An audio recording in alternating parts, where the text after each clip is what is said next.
परमात्मा वाणी का विषय नहीं है, बुद्धि का विषय नहीं है। परमात्मा तो मन बुद्धि से परे, हम उसको प्रेम से ही प्राप्त कर सकते हैं। भगवान को जब भी बुलाना है तो लंबी स्तुति से मत बुलाओ, जब भी बुलाओ तो बस प्रेम से बुलाओ। और बांके बिहारी जी तुरंत आते हैं, बांके बिहारी जी तुरंत कृपा करते हैं। हमारे बांके बिहारी का स्वभाव कितना कोमल है, जितना देखने में ये टेढ़ा है, स्वभाव टेढ़ा नहीं है। वो तो गोपियों के चित्त को चुरा लेते हैं और गोपियां भगवान श्री कृष्ण के विरह में सब कुछ छोड़ देती हैं। अरे गोपियों की तो बात छोड़ो, जो पशु पक्षी हैं व्रज के, वृंदावन के, वह भी भगवान श्री कृष्ण को बहुत प्रेम करते हैं। इतना प्रेम करते हैं, इतना प्रेम करते हैं। तो इसीलिए तो मैं आपको थोड़ा सा बताती हूँ, जो बहुत बड़े ज्ञानी थे उद्धव जी, उन्होंने भी वृंदावन में आकर के जब गोपियों के विशेष प्रेम को कृष्ण के प्रति देखा, कृष्ण के प्रति अपने आप को समर्पित कर चुकी हैं गोपियां। जबकि भगवान श्री कृष्ण ने संदेश भेजा गोपियों के लिए, यत् तो हम भवतीनाम, भगवान श्री कृष्ण ने संदेश भेजा, भाई दूरे वर्तो प्रिय दशाम मनसा सन कर सार्थम मदन ध्यान काम्या।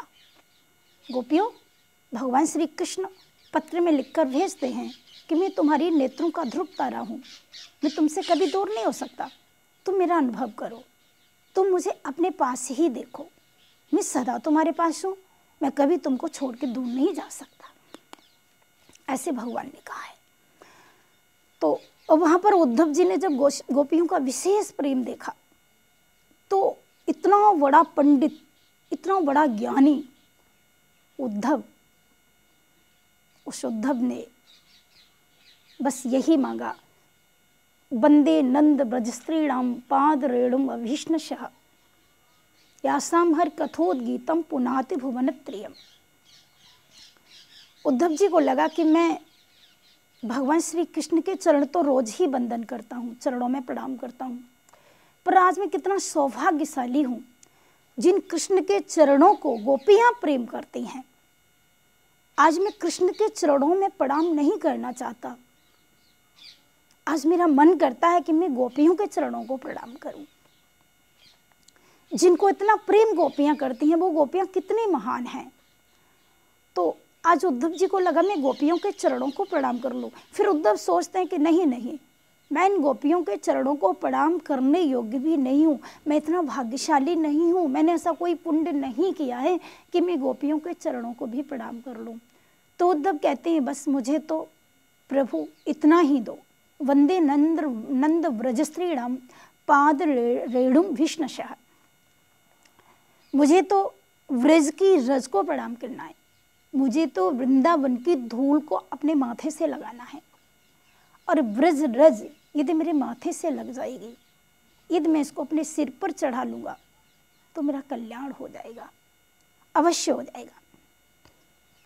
यासम हर कथोद्गीतम पुनाति भुवनत्रियम। और उद्धव कहते हैं कि इन गोपियों को प्रणाम करने से, इनके चरणों की रज को माथे से लगाने से आज मैं धन्य हो गया।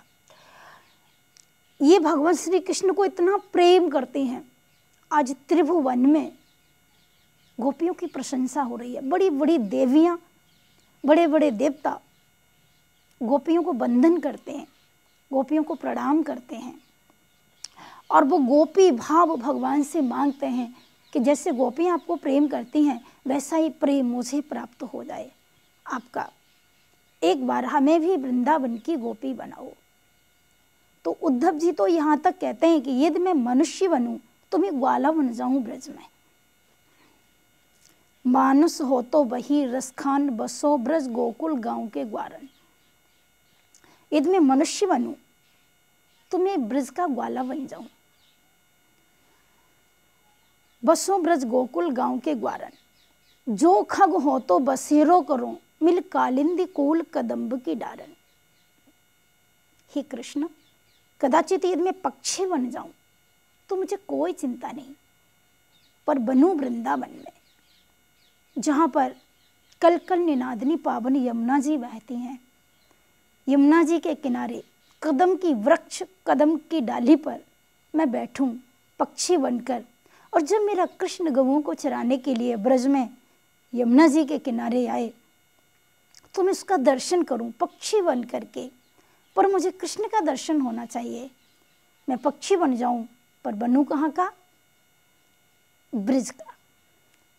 और मुझे ठाकुर श्री बांके बिहारी जी की अलौकिक झांकी का दर्शन हो, मुझे मेरा कल्याण हो जाएगा। मैं अपने को धन्य मानता हूँ यदि मैं पक्षी बन जाऊं, ब्रज का पक्षी बन जाऊं। तो जो खग हो तो बसेरो करूं, मिल कालिंदी कोल कदम्ब की डारन। बस यमुना जी की पावन धारा के कलकल निनादनी पावन यमुना जी के किनारे कदम की वृक्ष की डाली पर मैं पक्षी बन करके ठाकुर जी के रस लीला रूप का आनंद लूं। हे प्रभु ऐसी कृपा करो। और यदि मैं पत्थर बन जाऊं तो मैं गिरिराज भगवान के पास, मैं गिरिराज का टुकड़ा बन जाऊं, गिरिराज की तलहटी में गिरिराज को समर्पित हो जाऊं। ऐसी आप कृपा करें। पावन हो तो वही गिर को, कौन से गिरी का? गोवर्धन का। श्री गिरिराज आपको पता है गोवर्धन की तलहटी में जहाँ भगवान श्री कृष्ण अपनी गऊओं को चराते हैं, ग्वाल वालों के साथ में नित्य नई लीलाओं को करते हैं, ब्रजवासियों को परम आनंद देते हैं। ऐसे गिरिराज की तलहटी में उद्धव जी पत्थर बनने को तैयार हैं। मुझे पत्थर बना दो। और उद्धव जी कहते हैं भगवान से कि हे प्रभु, और यदि इसके बाद आपकी विशेष कृपा हो जाए, ठाकुर जी की विशेष कृपा हो जाए, तो एक बार मुझे ब्रज में वास मिल जाए, जरूर मिल जाए। इसलिए उद्धव जी कहते हैं वंदे नंद ब्रजस्त्रीणाम पाद रेणुम अविष्णशा यासम हर कथोद्गीतम पुनाति भुवनत्रियम।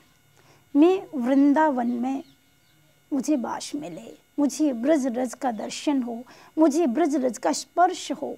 भले ही बांके बिहारी जी मुझे दर्शन न दें, पर गोपियों के चरणों की रज मेरे माथे पर लग जाए, मेरे मस्तक पर लग जाए, मैं अपने नेत्रों से लगा लूं, तो कई जन्मों के मेरे पाप नष्ट हो जाएंगे। ऐसा उद्धव जी का भाव है। तो ये मेरे बांके बिहारी की बड़ी सुंदर झांकी का वृंदावन में ब्रजवासियों को नित्य दर्शन होता है। हम लोग कहीं भी रहें, परंतु हम लोग भी गोपी भाव लेकर रहें। जैसे भगवान श्री कृष्ण को गोपियाँ प्रेम करती थीं, ग्वाल वाल प्रेम करते थे, भगवान श्री कृष्ण के साथ हम भी सखा का भाव बनाएं, मित्र का भाव बनाएं।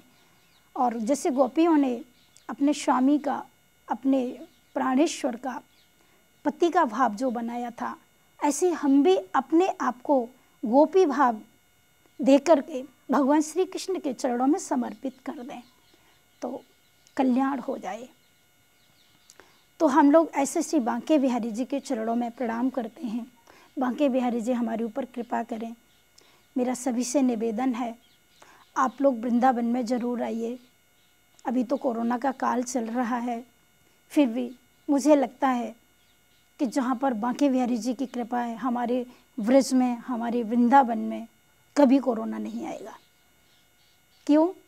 हमारे श्री बांके बिहारी जी की जहाँ पर इतनी सुंदर सुंदर लीलाओं का वर्णन किया है, जहाँ पर मेरे बिहारी जी का वास है, जहाँ पर मेरे बिहारी जी नित्य रास करते हैं। आज भी वृंदावन में ठाकुर जी हैं, पर यदि उनको हम न देख पाएँ तो इसमें ठाकुर जी का दोष नहीं है, हमारे नेत्रों का दोष है। क्योंकि कृष्ण तो हैं, पर हमारे नेत्रों में जो उनको देखने की शक्ति है वो नहीं है। इसलिए हम सब लोग भगवान के शरणों में समर्पित हो जाएं और उन्हीं से कहें कि ठाकुर तू मेरे सामने है, पर मुझे फिर भी तू पहचान में नहीं आ रहा, तू ऐसी कृपा कर दे कि मैं तुझे पहचान लूँ, मैं अपने आप को तुझे समर्पित कर दूँ। प्यारे, मैं तुझे अपनाना चाहता हूँ, पर तू मेरा कैसे बनेगा? एक बार तू ही मुझे अपना बना ले, मुझे अपने वृंदावन में बुला ले। तो इसीलिए हम लोग कहते हैं कि ब्रज का वास मिले हमें। तो आप सभी लोगों से मेरा निवेदन है, आप सभी जुड़े रहिए इस चैनल से, और नित्य नया आपको मैं कुछ हमारे रोज़ रोज़ जो भी वीडियो आते हैं आप लोग सुनते रहें। बांके बिहारी जी का आशीर्वाद आप सभी के ऊपर बना रहे। बांके बिहारी जी की, राधा रानी की कृपा आपके ऊपर बरसती रहे और सदा आप वृंदावन आते रहें, अवश्य आते रहें। और आप सभी लोग स्वस्थ रहें। घर में भी रह कर के आप बिहारी जी का दर्शन करें। घर में जहाँ भी आप हों वहाँ भी बांके बिहारी जी को, किशोरी राधा रानी को अपने घर में स्थान दे कर के और सुबह शाम उनका ध्यान करें, उनका चिंतन करें। आप जो भी कार्य करें समझे किशोरी राधा रानी हमारे सिर पर हैं, श्री बांके बिहारी जी हमारे हृदय में हैं। तो हम ठाकुर बांके बिहारी और राधा रानी के आशीर्वाद के पात्र बन जाएं, उनके कृपा के पात्र बन जाएं। किशोरी राधा रानी सबके ऊपर कृपा करेंगी, आप सभी के ऊपर कृपा करेंगी। सभी सब्सक्राइबरों को मेरा राधे राधे। और जो लोग इस चैनल से नहीं जुड़ पाए हैं, जिन लोगों ने इस चैनल को सब्सक्राइब नहीं किया है, तो मेरा निवेदन है आप सभी लोग सब्सक्राइब कर लें। और बस ठाकुर श्री बांके बिहारी जी की नित्य नई नई कुछ लीलाओं का आप लोग रसास्वादन करें, ऐसा मैं भगवान से प्रार्थना करती हूँ। आप तक पहुँचाने का प्रयास करूँगी। जय श्री राधे, जय श्री कृष्णा।